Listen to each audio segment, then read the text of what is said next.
Salve, salve galera, começando mais um vídeo aqui para vocês, Pedro Alan viajando pela física.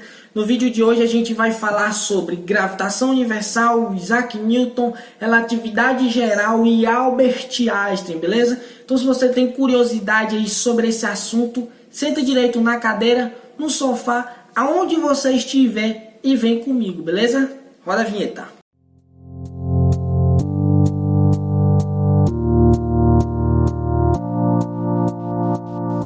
Primeiramente, a gente começa a nossa história lá no século 17. Teve um cara chamado Isaac Newton, que a gente pode considerar aí que foi uma das mentes mais brilhantes da ciência, certo? Isaac Newton, ele desenvolveu o cálculo diferencial integral, desenvolveu a teoria das cores, a lei da gravitação universal, entre outros conhecimentos aí que tiveram grande importância para a evolução da ciência, certo? Mas o que nos interessa aqui hoje é a lei da gravitação universal. O que diz a lei da gravitação universal? É basicamente o seguinte: se a gente tem dois corpos que possuem massa e esses dois corpos estão separados por uma distância, existe entre eles uma força de atração. É isso mesmo. Uma força de atração que mais tarde Isaac Newton chamou de força de atração gravitacional, certo? Ele conseguiu associar a força que mantém a Lua em órbita com a mesma força que faz uma maçã cair na Terra.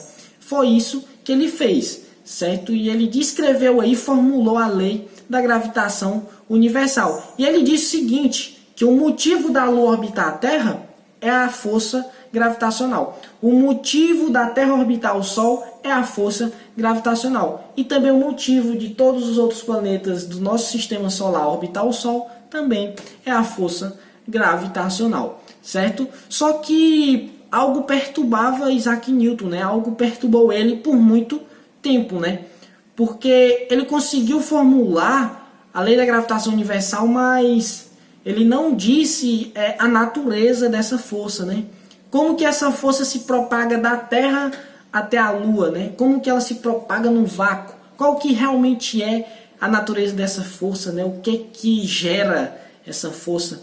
Então isso perturbou ele por muito tempo, E ele expressa isso em palavras, Vamos ver agora um trecho, que ele fala a respeito, dessa questão que perturbou ele por muito tempo. Ele diz o seguinte: que a gravidade seja algo inato, inerente e essencial à matéria, de tal maneira que um corpo possa agir sobre outro à distância, através do vácuo e sem medição de qualquer outra coisa que pudesse transmitir sua força, é para mim um absurdo tão grande que eu não creio que possa existir um homem capaz de pensar com competência em matérias filosóficas e nele incorrer.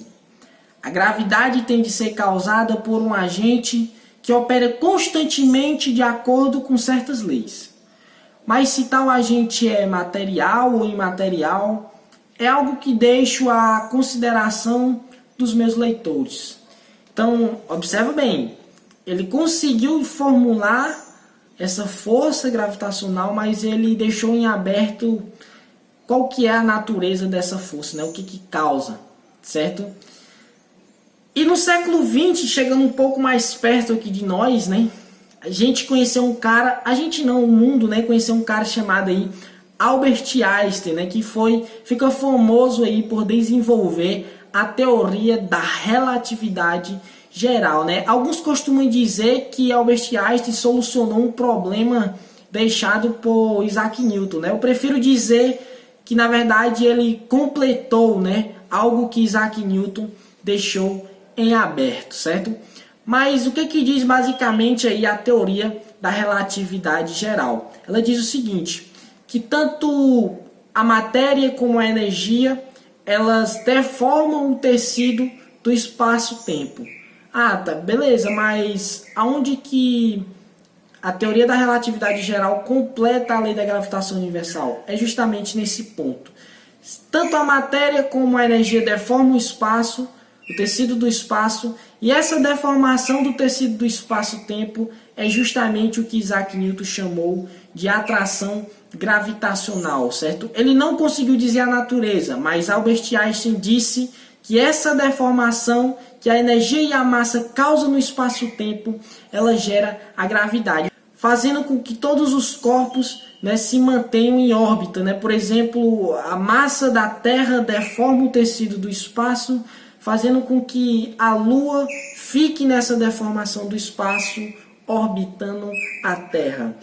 A deformação que a massa do Sol causa no tecido do espaço, faz com que tanto a Terra como todos os outros planetas do sistema solar fiquem dentro dessa deformação do espaço-tempo, orbitando o Sol.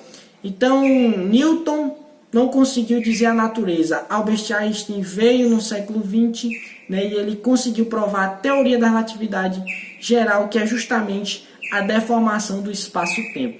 É interessante a gente observar que Albert Einstein ele conseguiu provar essa teoria da relatividade geral através da deflexão da luz, certo?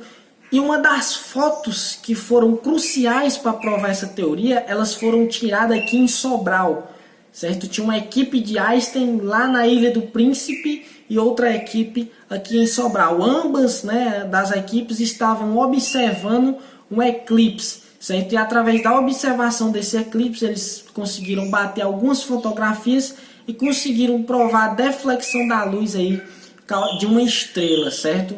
Então, galera, é basicamente isso, né? Claro que a lei da gravitação universal e a relatividade geral não é só isso, tem muita coisa aí por trás, certo? Claro que existem alguns problemas aí que foram, na verdade, incompletos, né? Deixados aí por Isaac Newton, que não ficaram bem esclarecidos, que Albert Einstein ele completou com a teoria da relatividade geral, certo?